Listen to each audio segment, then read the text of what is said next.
आचारांग सूत्र के प्रथम स्कंद में 3-4 के 119वें सूत्र में जे एगमणा में से बहुणा में, जे बहुणा में से एगमणा में, जो एक को नमा देता है, जो एक को खपा देता है, जो एक का क्षय कर देता है, वह सर्व को नमा देता है, सर्व को क्षीण कर देता है, सर्व कर्म का क्षय कर देता है।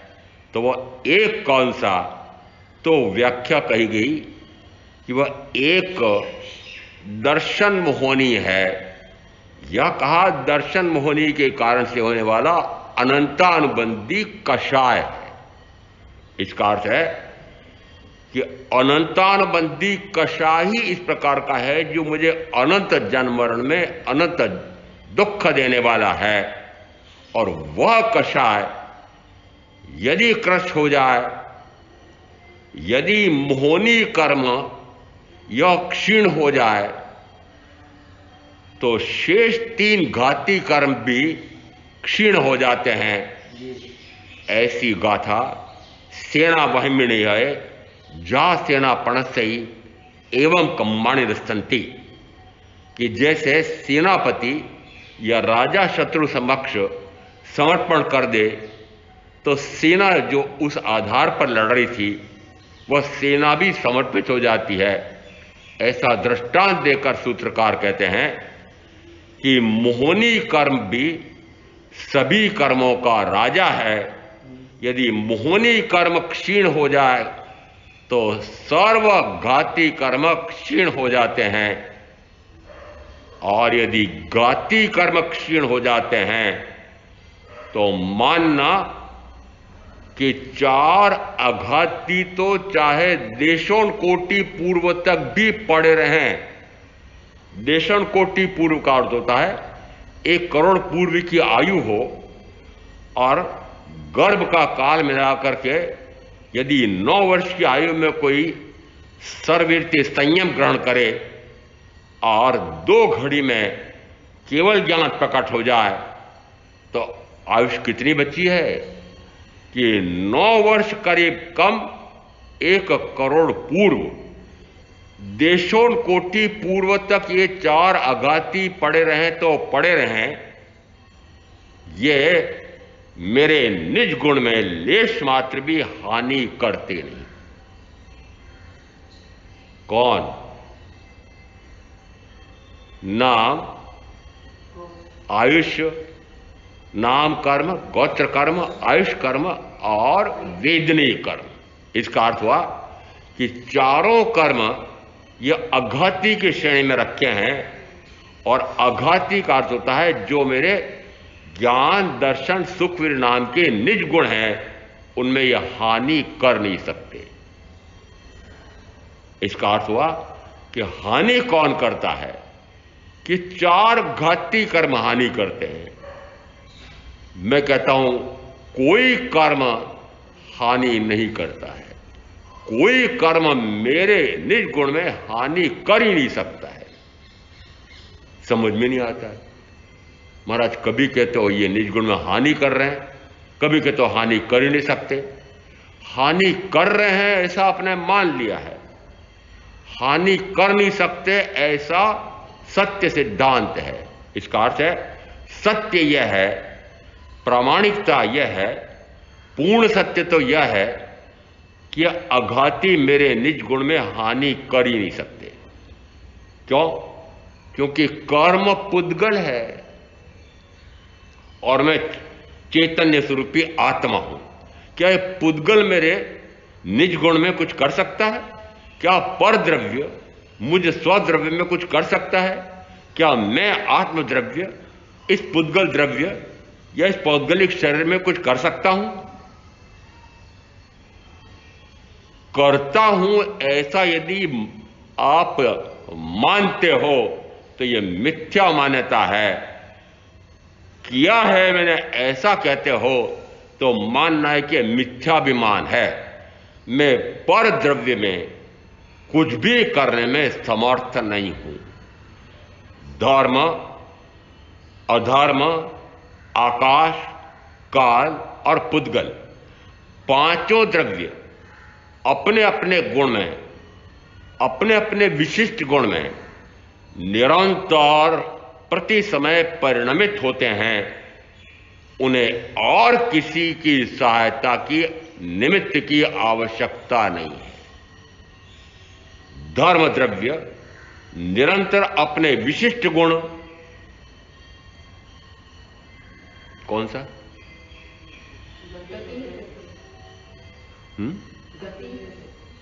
क्या होता है गति हेतुत्व?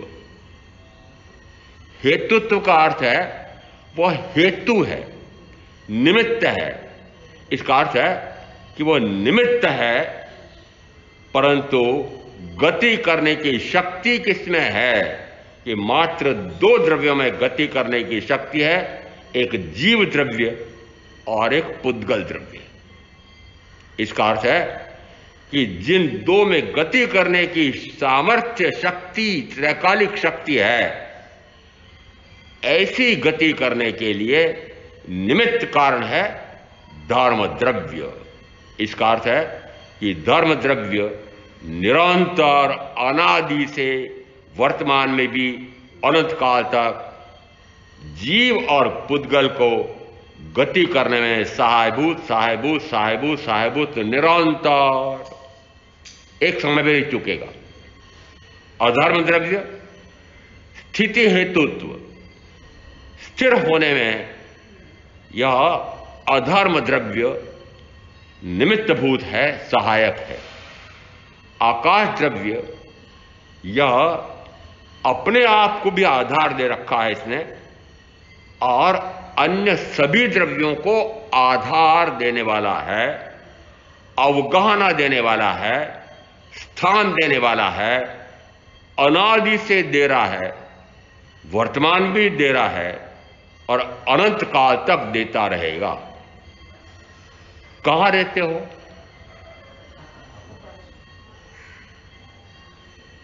मैं पूछ रहा हूं, यह आत्मा कहां रहता है? शरीर में?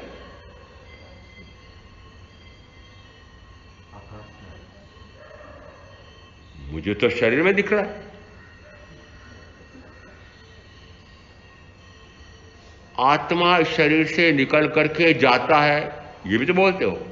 आत्मा शरीर को छोड़ करके चला गया। इसका अर्थ है कि आत्मा शरीर में निवास करता था। और ऐसी भ्रांति भी बहुत जगह पाली हुई है कि इस आत्मा का निवास शरीर में है, पूर्णतः भ्रम है, मिथ्यात्व है। आत्मा और शरीर दोनों अभी एक साथ है, अभी यानी संसारावस्था में एक साथ है। दोनों एक साथ आकाश में अवगाहना किए हुए हैं। क्यों? क्योंकि स्थान देने वाला द्रव्य कौन सा है? आकाश है। तो शरीर को भी, पुद्गल को भी इसने स्थान दे रखा है और जीव को भी स्थान दे रखा है। जीव कितने, पुद्गल कितने? अनंत। और आकाश द्रव्य के द्रव्य अपेक्षा से, भाव अपेक्षा से, ये तो बता दो कि भाव अपेक्षा से इसके कितने प्रदेश हैं?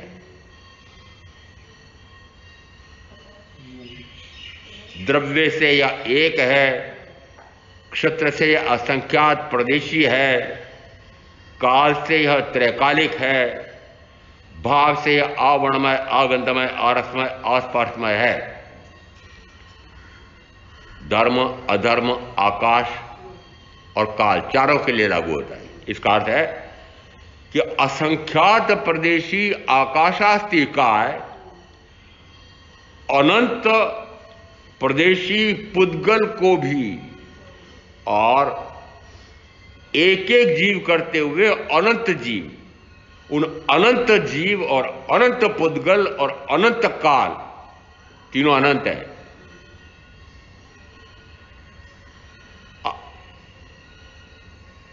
उत्तराजन सूत्र 28वें अध्ययन में तीन द्रव्य को अनंत कहा है। धर्म, अधर्म और आकाश एक एक द्रव्य हैं। जीव, पुद्गल और काल अनंत है। समझ में नहीं आता है। बहुत बड़ी समस्या। उदय मुनि पता नहीं क्या बोलते, हमारी समझ में नहीं आता है। मैंने कहा तीर्थंकर महावीर भी ऐसे ही बोलते थे। उनकी पहली परिषद, पहला समावेशन खाली चला गया। इतने मनुष्य आए थे पर उनको समझ में नहीं आ रहा था। और राहुल भैया को समझ में ना आए तो कौन सी आश्चर्य की बात है। तीर्थंकर की वाणी है, गूढ़ गहन है, सर्व अन्य धर्मवेत्ताओं से पूर्णतः भिन्न है। तो जो पूर्णतः भिन्न है वह कोई विशिष्ट होना चाहिए, और वो विशिष्ट वाणी है, वो विशिष्ट गुण उत्पन्न करने वाली है, इस आत्मा का वैशिष्ट प्रकट करने वाली है। यह आत्मा उस परम वैशिष्ट को प्राप्त हो जाए, ऐसी यह वाणी है। यह प्रथमतः दुरू लगती है, परंतु वस्तुतः समझना यही पड़ेगी। चाहे इस भाव में समझो, चाहे अगले भाव में समझो, चाहे अनंत भाव बात समझना, परंतु समझना वीतराग की तीर्थंकर की वाणी को ही पड़ेगा। तीर्थंकर की वाणी अकट्य है, प्रामाणिक है, क्योंकि वे अपने उस अनंत ज्ञान से सर्वद्रव्यों के, सर्वभावों के ज्ञाता है। इसका अर्थ है कि यदि ऐसी वाणी और ये पहला समोषण खाली चला गया, उन तीर्थंकर वेनी से केवल ज्ञान केवल दर्शन प्रकट हुआ था। उनको किसकी प्रतीक्षा थी? तो वर्णन मिलता है कि उनको कुशाग्र बुद्धि, तीव्र बुद्धि, विशिष्ट बुद्धि, ऐसों की आवश्यकता थी। और ऐसे कौन मिले? इंद्रभूति आदि 9 और उनके साथ 4400। कौन थे? क्षत्रिय थे कि ब्राह्मण थे? याचक कुल, दीन कुल, हीन कुल। कल्प सूत्रकार कहते हैं महावीर ने ऐसे दीन कुल, हीन कुल, तुच्छ कुल में जन्मना उपयुक्त नहीं माना। और देवेंद्र को इस प्रकार से लगा कि महावीर जितने तीर्थंकर हुए हैं ये क्षत्रिय कुल में हुए हैं, ये ब्राह्मण कुल में कैसे पैदा हो रहा है। उन्होंने कहा हिरण्यकश्यप जी जाओ देवानंद ब्राह्मणी के गर्भ का हरण करो और कृष्णा माता क्षत्राणी के गर्भ में रख दो। मैंने कहा देवेंद्र को, वो हिरण्यकश्यप को कैसे पता है कि इसमें क्षत्राणी तो मात्र त्रिशला माता ही है? क्यों, क्षत्राणी तो बहुत सारी हो सकती है। मात्र यह श्वेतांबर की मान्यता है, दिगंबर इसको मानते ही नहीं। इसका अर्थ है कि वस्तुतः यह मान्यता ही गलत है। दीन कुल, हीन कुल, तुच्छ कुल, यदि ऐसा होता तो उन महावीर को, केवल ज्ञानी केवलदर्शी महावीर को किनकी आवश्यकता थी? चारों वेदों के, पुराणों के, स्मृतियों के सारे का ज्ञान रखने वाले, यज्ञ यागादि में निपुण इंद्रभूति आदि की आवश्यकता थी। और वे आए तब उनकी वाणी समझ में आई उन इंद्रभूति आदि को। अब राहुल भाई कहेंगे महाराज मेरे को कहां समझ में आता है। मैंने कहा कि यदि उस समय भी उन केवल ज्ञानी की वाणी समझ में नहीं आई तो आज राहुल भाई को समझ में नहीं आया तो कौन सी आश्चर्य की बात है। परंतु राहुल भाई को मैं कह रहा हूं कि समझना तो यही पड़ेगी, समझना तो यही पड़ेगी। मुक्ति, जन्म से मुक्ति तो मात्र तीर्थंकर की वाणी सदगुरु के माध्यम से मिलेगी तो ही सार्थक होगी, अन्य वाणी नहीं। पूरे विश्व के जितने दार्शनिक हैं, एक पूरा लेख करीब 44-45 पृष्ठ का मैंने कुसुमांजलि में छपता लिखा था कि पूरे विश्व के सर्व दार्शनिकों की अपेक्षा से, सर्व धर्मवेत्ताओं की अपेक्षा से महावीर सर्वश्रेष्ठ दार्शनिक हैं, सर्वश्रेष्ठ धर्मवेत्ता है। गर्व करो कि मैं ऐसे कुल में जन्मा हूं जिस कुल में ऐसे परम वैज्ञानिक महावीर हुए, परम वैज्ञानिक, यानी उनका विज्ञान कैसा विशिष्ट ज्ञान कि उनका विज्ञान ऐसा है कि उसकी तुलना में विश्व का कोई दार्शनिक नहीं टिकता है, तुलना की नहीं। इसका अर्थ हुआ कि वाणी कैसी है। जो वाणी ऐसी है तो फिर उस वाणी पर विश्वास कैसे हो। तो विश्वास नहीं होता है और नहीं समझ में आता है, उनके लिए मैं कहता हूं कि समझ में तो आता है परंतु जो समझाया जा रहा है वह क्रियान्वित नहीं हो पा रहा है। तो क्रियान्वित नहीं हो पा रहा है तो मेरे माथे डालते महाराज समझ में ही नहीं आया क्रियान्वित क्यों नहीं हो पा रहा है। क्या आप जो सुन रहे हैं वो क्रियान्वित हो रहा है? एक बात पूछ रहा हूं, यदि परम वीतरागी की वाणी वीतराग गुरु से सुनने का अवसर मिला है तो क्या वीतरागता प्रकट हो रही है?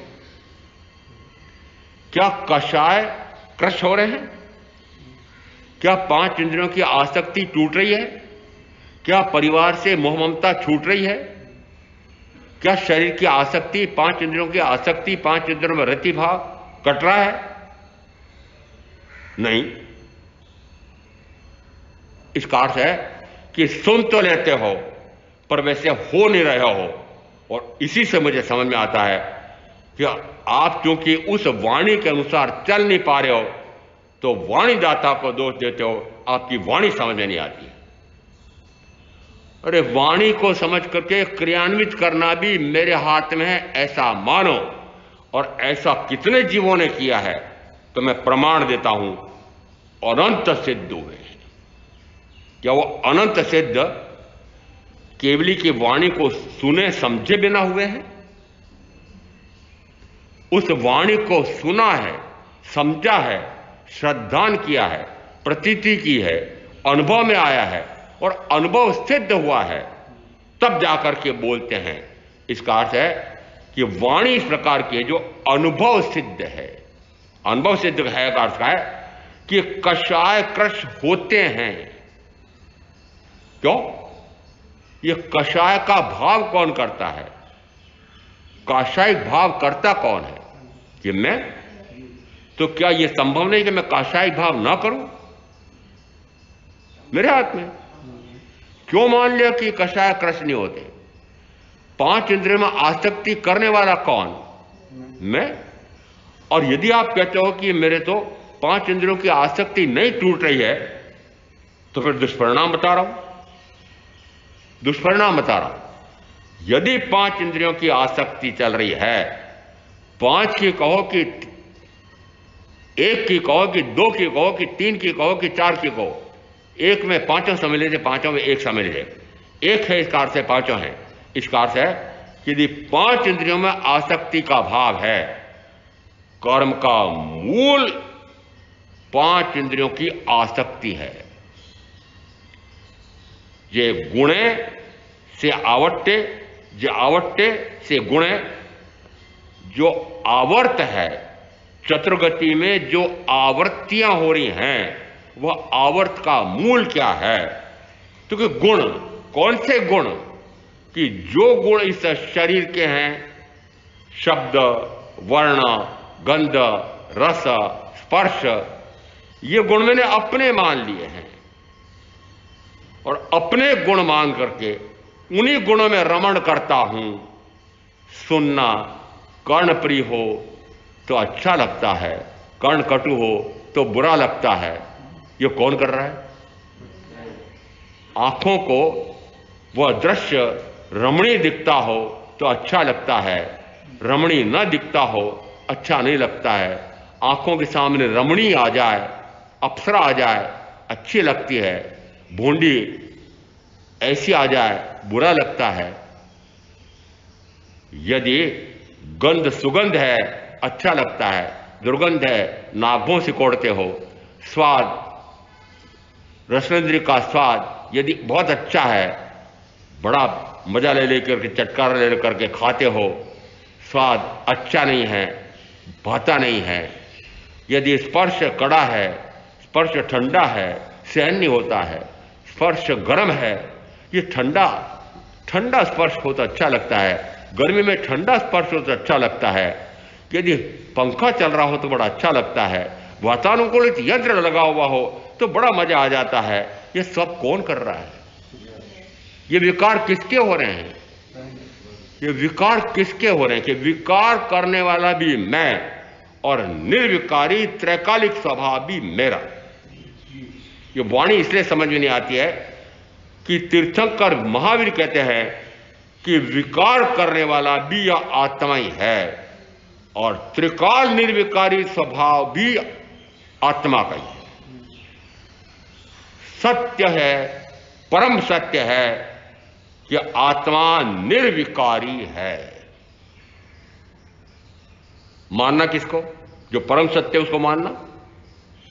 परम सत्य तो यह है, परंतु व्यवहार में आप कह रहे हो कि नहीं, विकार तो मेरे उठते हैं।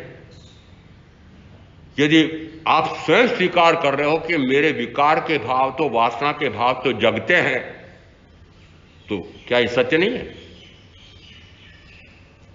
जो आपके अनुभव में आ रहा है वर्तमान में कि नहीं, विकार तो होते हैं, वासना तो जगती है, रसने का मजा आता है। इसका अर्थ है यह भी सत्य है कि विकार आत्मा कर रहा है। यह व्यवहार सत्य है। यह व्यवहार नय से सत्य लगता है, निश्चय नय से मैं इस प्रकार के विकार कर ही नहीं सकता। दोनों नयों से आत्मा के स्वरूप को समझो। व्यवहार नय से भी समझना होगा, निश्चय नय से भी समझना होगा। दोनों नयों से समझ करके और इस आत्मा का इसके साथ अनादि से भिन्न भिन्न रूपों में संयोगित, वर्तमान में भी संयोगित इस शरीर का, दोनों का स्वरूप समझना होगा। और दोनों का स्वरूप समझ करके निश्चय नय से कि यह अपने गुणों में ही निरंतर परिणमित होता है और मैं मेरे गुण में ही परिणत हो सकता हूं। इसके अपने गुण कौन से हैं? तो कहा वर्ण, गंध, रस, स्पर्श। चूंकि पुद्गल द्रव्य कहा शरीर को, तो कहा जाएगा शब्द, वर्ण, गंध, रस, स्पर्श। यह अपने शब्द, वर्ण, गंध, रस, स्पर्श में प्रति समय पर्यायांतरित हो रहा है। क्या ये बातें समझ नहीं आती कि प्रति समय बदल रहा है? अरे अनुभव में आ रहा है कि नहीं आ रहा है कि वर्ण बदल रहा है? सोचो जिस समय 18 वर्ष के, 21 वर्ष के रहे होगे कन्हैया जी, अरे 18 वर्ष के थे क्या कभी? थे? बाल कैसे थे? काले शाह कैसे अच्छे लगते थे? सफेद कैसे लगते? नहीं, हमारे सफेद अच्छे नहीं लगते।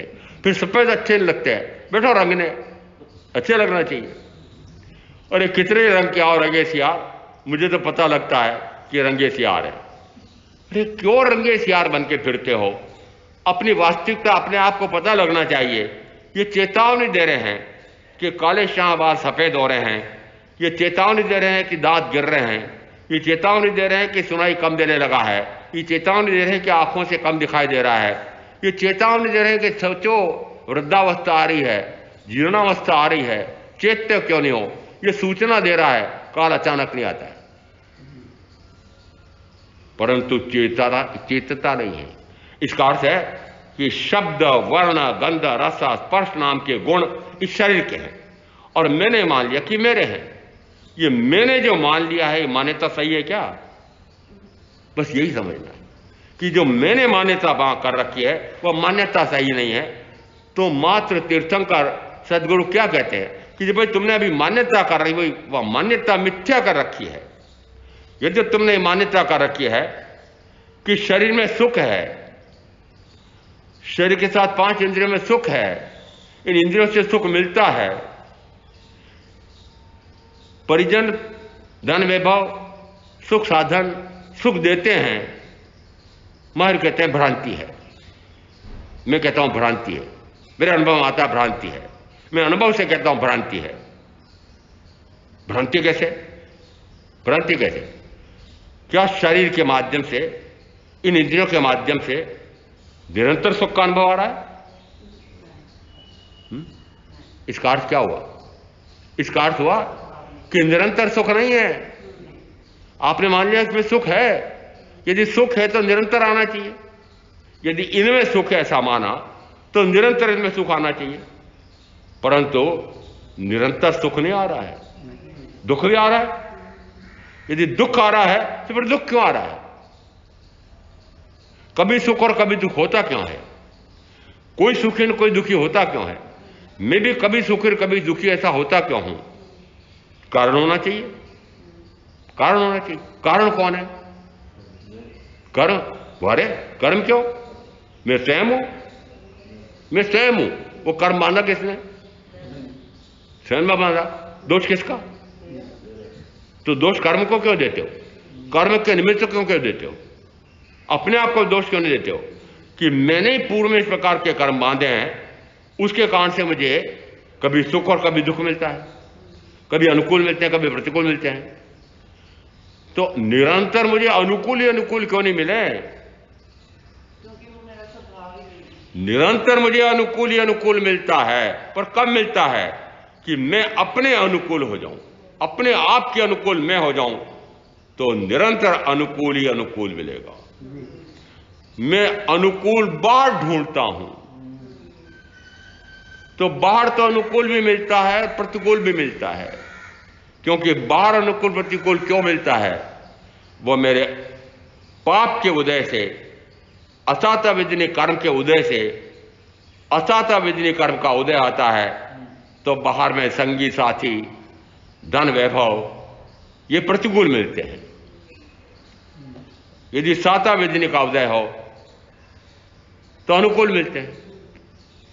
ये अनुकूल प्रतिकूल मिलते हैं ऐसा नहीं मानना कि आपको लगता है कि अनुकूल है। जो प्राण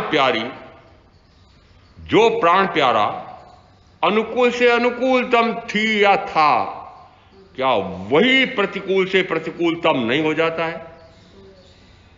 मेरे पास दो प्रमाण है। एक तो व्याख्या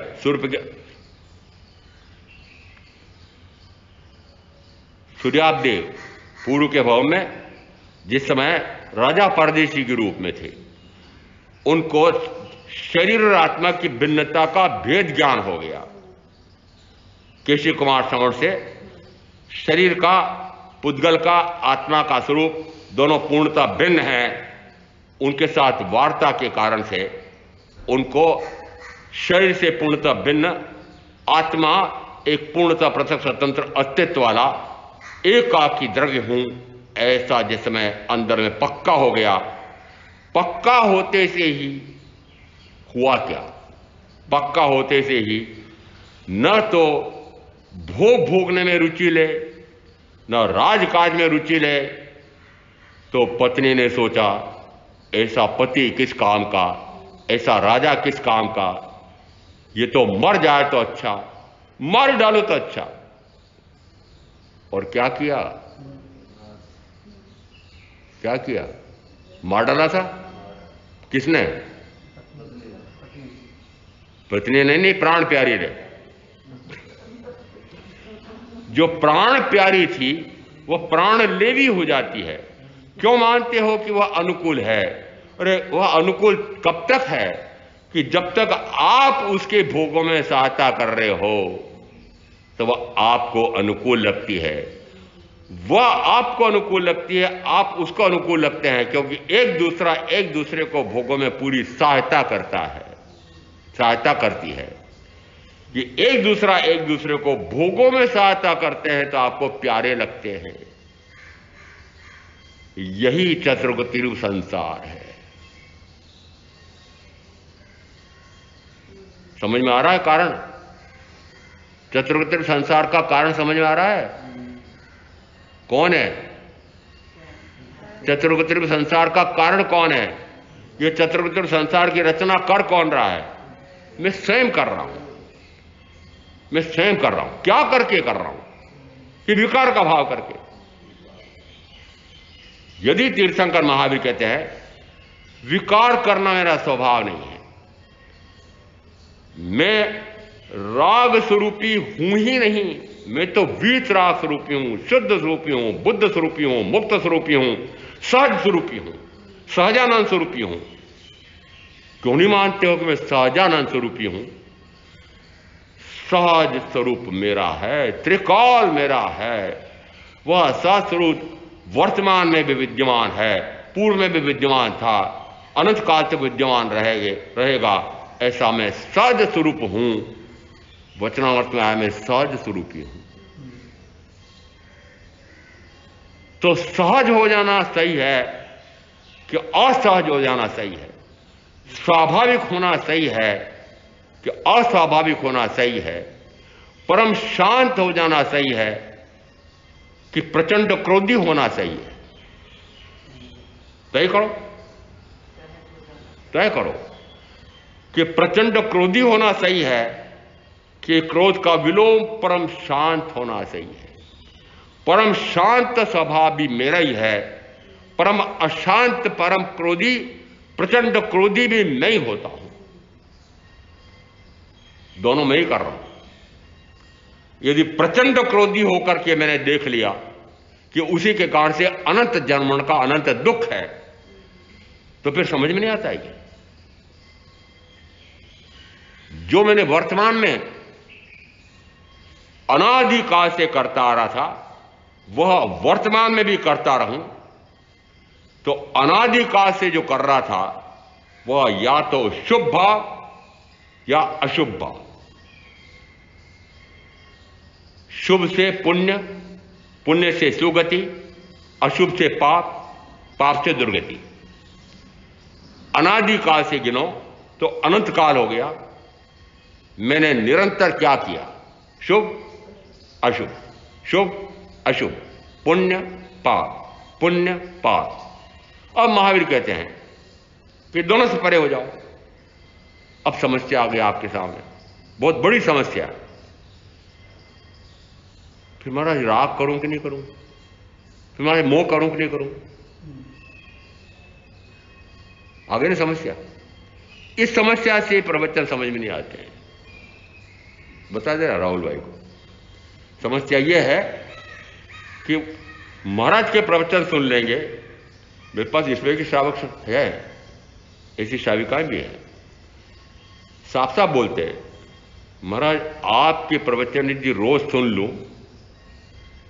तो कारखाने में जा नहीं सकता, 5 इंद्रियों को भोग नहीं सकता, मोह ममता कर नहीं सकता, और मैं भी छोड़ना नहीं चाहता। मैं भी छोड़ना नहीं चाहता। ये किसके वचन है? आप जैसों के वचन है। मुझे अभी ये छोड़ना नहीं है, मुझे इसमें रस आ रहा है। आपको आ रहा है? सबको मैं कह सकता हूं आ रहा है। आप सबको संसार के कार्य करने में रस आ रहा है। संसार के कार्य में आप जितना जितना रस ले रहे हैं, 5 इंद्रियों के भोगों में आपको जितना रस आ रहा है, उस रस में आप मग्न होना चाह रहे हैं, तो मान लो अनंत कर्म का बंध और अनंत जन्मन का अनंत दुख लगातार चलेगा। जब तक आप इससे विमुख नहीं होते हैं, तब तक कल्याण का मार्ग नहीं है, मोक्ष का मार्ग नहीं है। उस मार्ग से तो विमुख होना ही पड़ेगा। उस मार्ग से विमुख होना पड़ेगा। सूत्र आ रहा है कि यदि अनंतानुबंधी कषाय को क्षीण कर दे तो सर्व कषाय का क्षीण हो जाता है, सर्वघाती कर्मों का क्षय हो जाता है। बाह्य में स्पष्ट मुझे अनुभव में आ रहा है, कषाय जो हो रहा है, राग जो हो रहा है, द्वेष जो हो रहा है, 5 इंद्रियों में रति अरति हो रही है, हिंसा आदि पाप हो रहे हैं, ये मुझे अनुभव में आ रहे हैं, ये हो रहे हैं। जो अनुभव में आ रहा है उसको तो प्रामाणिक मानो, परंतु जो अनुभव में नहीं आ रहा है उसका भी अनुभव मुझे इसलिए कराना है कि ये कषाय किसके बल पर होते हैं। कषाय मोहनी कर्म का दुष्फल है। मोहनी कर्म में भी चारित्र मोहनी का है। किसका? चारित्र मोहनी से कषाय है, क्रोध, मान, माया, लोभ आदि। इसका अर्थ है कि चारित्र मोहनी प्रज्ञापना सूत्र का 23वां पद। राहुल भाई की समस्या मैं समझता हूं, मैंने बीच में पूछ लिया राहुल भाई को। हाँ, मैंने कहा बोलो प्रज्ञापना सूत्र का 23वां कर्म पद। और वो मुश्किल हो गई उनके लिए। मेरे सामने दीक्षा का पहला वर्ष था, कुछ स्वाध्याय भी बैठते थे, प्रवचन देने जाते थे पुरुषण में। मैंने मान लिया कि स्वाध्याय ये कुछ अधिक जानते होंगे। मैंने पूछ लिया, हाँ भाई स्वाध्याय बोलो, आपको तो याद होगा। महाराज इतनी सभा में मेरी बेइज्जती कर दी, मेरे को प्रश्न का उत्तर नहीं आया। अरे मैंने कहा मुझे उत्तर नहीं आया तो उत्तर तो मैं समझा रहा हूं ना, उत्तर नहीं आया तो समझ लो ना, उसमें तौहीन कौन सी हो गई आपकी। तो राहुल भाई की भी ये समस्या है कि महाराज यदि बीच में जो पूछ लेते हैं, मुझे उत्तर नहीं आता है, मेरे को समझ नहीं आता, मुझे नहीं आना। समझना तो पड़ेगा, राहुल भाई हो चाहे कोई भी हो, समझना तो पड़ेगा। समझना क्या पड़ेगा कि यदि ये काशायिक भाव हो रहे हैं, ये चारित्र मोहनी कर्म के फल से हो रहे हैं, और चारित्र मोहनी या दर्शन मोहनी मिथ्यात्व के कारण से हो रहा है। मिथ्यात्व किसके बल पर है?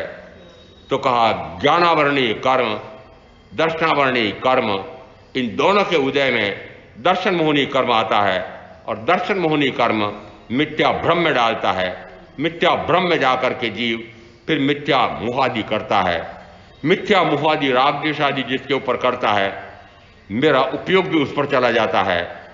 यदि ज्ञान ने विपरीत परिणमन किया, दर्शन गुण ने भी विपरीत परिणमन किया, सुख गुण ने भी विपरीत परिणमन किया, वीर गुण में भी विपरीत परिणमन हुआ, इस कारण से कि एक गुण उल्टा चला तो शेष 3 गुण भी उल्टे चले, सर्व गुण उल्टे चले। एक गुण को सीधा कर लो। एक गुण कौन सा? कि ज्ञान गुण अपने आप को अपने आप का जाने, पराये को पराये रूप जाने। यहां से प्रारंभ होता है जन्म से मुक्ति का प्रारंभ इससे होता है। अपने को अपना जानो, पराये को पराया जानो, और पराये से परे हो जाओ। बस समस्या यही आ रही है, पराये से पराये को पराया मानना नहीं हो रहा है। शरीर पराया है, शरीर से जुड़े हुए परिजन, धन वैभव भोग साधन सारे पराये हैं, मेरे नहीं हैं। क्या आपको अनुभव नहीं आता है? क्या किसी को आपने मरते हुए नहीं देखा? देखा था? अरे प्राण निकल गए, देखा कि नहीं? किसी को देखा था? शरीर छूटा था कि नहीं? शरीर छूटा था, क्या क्या छूट गया? सारा छूट गया ना। वो छूट गया, वो मेरा कैसे हो सकता है? मेरा तो जावे नहीं, जावे सो मेरा नहीं। मेरा जो मेरा है तो जावे नहीं, और मेरा नहीं है तो जाएगा। तो मेरा सो जावे नहीं, जावे सो मेरा नहीं, जावे सो मेरा नहीं, मेरा सो जावे नहीं। मेरा क्या? अनंत ज्ञान, अनंत दर्शन, अनंत सुख, अनंत वीर, ये जाता नहीं। पराया क्या? शरीर, उसका वर्ण, गंध, रस, स्पर्श, उसके साथ जुड़े हुए परिजन, धन वैभव भोग साधन, सारे, ये सारे पराये। ये पराये हैं, ये पराये तो जाएंगे। मेरा अनंत ज्ञान दर्शन सुख वीर नाम का गुण, ये जाता नहीं। मेरा सो जावे नहीं, मेरा सो जावे नहीं, जावे सो मेरा नहीं। क्या मानना कि जो बिछुड़ रहा है, जा रहा है, वो मेरा नहीं है। मैंने माना कि मेरा चला गया। फरीदाबाद में एक भाई, महाराज जैसे मैंने सुना था कि मेरे साले की इस प्रकार से मृत्यु हो गई दुर्घटना से, फोन हाथ में था तो फोन फड़क दिया मैंने कहा प्राण प्यारी का भाई था। तो प्राण प्यारी का भाई चला गया तो प्राण प्यारी को दुख होता है, तो आपको भी दुख हुआ, और आपने वो फोन पटक दिया, बुड़क दिया, फोड़ दिया। मैंने कहा कि आपने समझा ही नहीं कि वो पराया है, और ये शरीर ही पराया है, वो प्राण प्यारी पराई है, उसका भाई पराया है। जब निरंतर उनको ये समझ में आया, तब उनको समझ आ रहा है मैंने उस समय इस प्रकार से क्रोधावेश में आकर के किया, गलत किया था। समझो तो सही रास्ता पकड़ में आता है।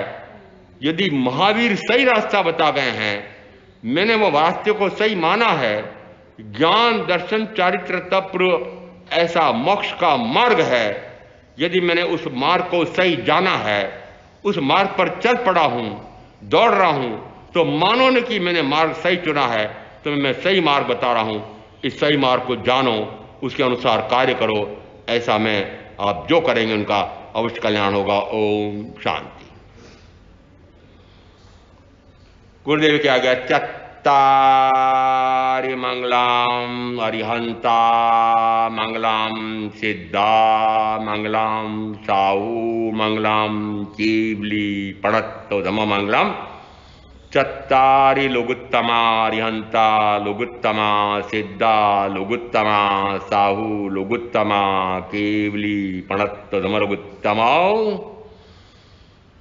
चत्तारि सणपवज्जामि अरियन्ते सणपवज्जामि सिद्धे सणपवज्जामि साहू सणपवज्जामि केवली पणत्तम धम्मम शरणम पवज्जामि। 4 मंगलिक, 4 उत्तम, 4 शरणा और शरणा नहीं कोई जो भव्य प्राणी आदरे तो अक्षय अमर पद।